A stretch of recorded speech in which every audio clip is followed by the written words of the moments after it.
You're listening to 10With, the chicagoist podcast series. Yes, ladies and gentlemen, boys and girls, children of all ages, this is the chicagoist podcast series, as the nameless, faceless female said to you just seconds ago. It's the we're spending 10 with those of us around the city that are worth talking to. Maybe it's you.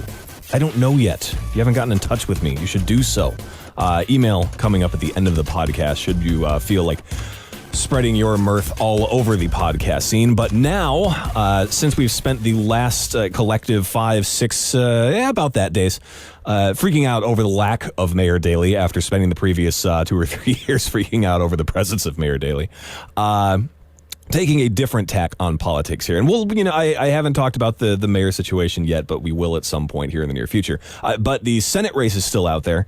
And for some reason, some people want to spend 2 months as senator. That's it. They don't want the whole thing. They want just to show up, shake a few hands, sit in the desk, not even get a pension. I mean, I think it takes 5 years to get a pension. So every senator does get one, except for the one that going to spend the interim time here, apparently. And one of those people that wants to do so is restaurateur breakfast queen Ina Pinkney. So why would you want to do that? We got her on the phone, and we found out. We've got 10 with here. We've got another 10 tomorrow, where we will answer all of your questions, hopefully, about why one would want to be an interim senator from the state of Illinois. God knows you probably couldn't do much worse than Mr. Roland Burris. So anyways, here's 10 with Ina Pinkney, restaurateur, and possibly your future interim senator, if you write her name down on the ballot. A while ago, there was a lawsuit that said there was going to be this special election to figure out who's going to fill the last 8 weeks of Roland Burris's Senate career. And the conventional wisdom says that it'll be whoever wins, Alexei or Mark Kirk, will end up just like taking that and sliding in that day, basically. Where did you first hear about the special election? And then tell me about the process of saying, well, maybe I want to do that. Well, when I read the court decision, what it really said was that Roland had to step down as an appointee on Election Day. And because the state is so strapped and couldn't have a special election, that the election to fill the 8-week vacancy, the interim term is how it's going to be put on the ballot, was going to be on the same exact ballot for the term. So on the top of the ballot, you will see the name of the 4 candidates, Republican, Democrat, Libertarian, and Green. And on the bottom of the ballot, those same names will appear as interim, and yet there'll be a place for a write-in candidacy. Right. So that's where I decided to go, because I feel that most people will be very confused. They don't know that they have to actually vote for 2. They have to, if they vote for Mark Kirk at top, it doesn't mean he gets the 8 weeks at the bottom.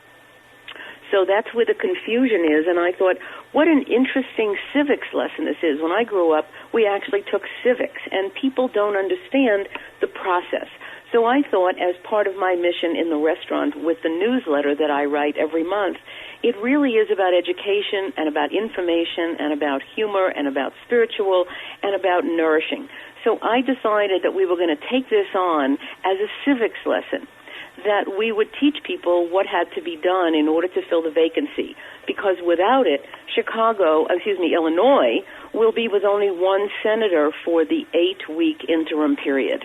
So is it fair to say that you're kind of gaming the system just a little bit, just to see what happens with it? Well, gaming the system is an interesting way to put it. And if you want to take it on that spin, go right ahead. What I'm saying is, we really think there's an opportunity here and a possibility for an ordinary citizen to run for a Senate seat that might wind up being vacant for that 8 weeks.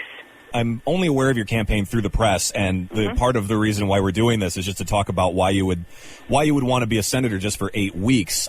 Is part of this just to kind of tweak the system a little bit? Maybe gaming the system isn't the right idea, but just to show people exactly what goes into the process, and what do you expect to do should you end up beating out Alexei or Mark Kirk to take the 2-month seat? Well, there is no question but that I will be a placeholder, and I accept that. However, if there are any bills that come up in those 8 weeks we will be without representation, adequate representation. And I have the ultimate respect for Dick Durbin as one of the hardest working guys in the Senate. And I love the fact that his bill for the FDA to get more control over the recall of unsafe foods, I feel very aligned with him in what he does. And so if he needs my vote and my support, and coming from the place of understanding what recalls mean to us in the food service industry, then I want to be there to support him and talk up whatever he needs. So am I a placeholder for the term person? Absolutely. But will I have the seat to represent Illinois for 8 weeks? The answer is yes to that as well. So now, would you spend time in Washington, or would this be a kind of thing that you could be? I mean, we're talking on your one day off during the week. Have you thought about the kind of time constraints or like what kind of plannings you have? I talked to my staff and my general manager, and I explained, what the time situation would be. Now, the Senate does not meet every day. There are committees. Would the Senate even be in session during this 2 months? Okay. Yes, it will. There'll be a Thanksgiving recess, and I've been trying to get online for the calendar to see what that entails, but that's not always etched in stone. Then, so I would be there for several weeks, and then there would be a Thanksgiving recess. Then I would go back again and be there for several weeks, and then there's the Christmas recess, and then the new senator gets sworn in on January 3rd. Would you consider shutting down the restaurant, or Not would you just all. trust your staff? The restaurant runs magnificently. It's like a well-oiled machine, and so I will be in Washington. The restaurant will still be open. Have you had the chance to talk to either of the candidates about what their plans would be, or if, because I'm sure either one of them would be happy to throw the food recall thing your way if that's what comes up, in order to, I don't know how many you would pull from either party, but I mean, when you ran for mayor on the right and you got something like almost 3,000 votes, and so, that would have certainly swayed, I'm thinking politically, look at the Republican primary for governor. It was down to a few hundred votes. Obviously, right. 3,000 can make a difference. Right. Have you had the chance to talk to anybody, or even talk to Roland Burris about your plan? No, I haven't. As a matter of fact, I was hoping that both Mark Kirk and Alexi Giannoulias would come and talk to me, because I am in some ways energizing the vote for people to get out and vote. People are very disenchanted with the candidates' positionings right now, with the negativity. They're disenchanted with the process coming out of Washington. And so what we are trying to do is to energize at least the voting base to go out and vote. If they're going to write in for me, great, but that also means they're going to be at the polls. So if I were Alexi, I would come and talk to me. I've paid attention to independent candidates before. I'm very interested about the rules and the things that the two main parties use to keep people off of the existing ballots. And I mean, there are rules about how, if you're a stand-up comic, you can't use your shows to talk about your candidacy. You have to do things separately. Are you allowed to talk about this when you're at work, when you're in front of, however many hundred people it is a day that come into your place? That you go around, you work the tables? Are you allowed to do that? How does that process take place? We really haven't done it actively. What we've done is in the newsletter, which is where the announcement first came on September 1st.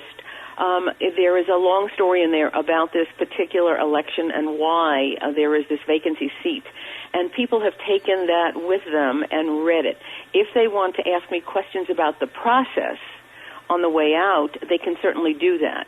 But I'm not asking for votes.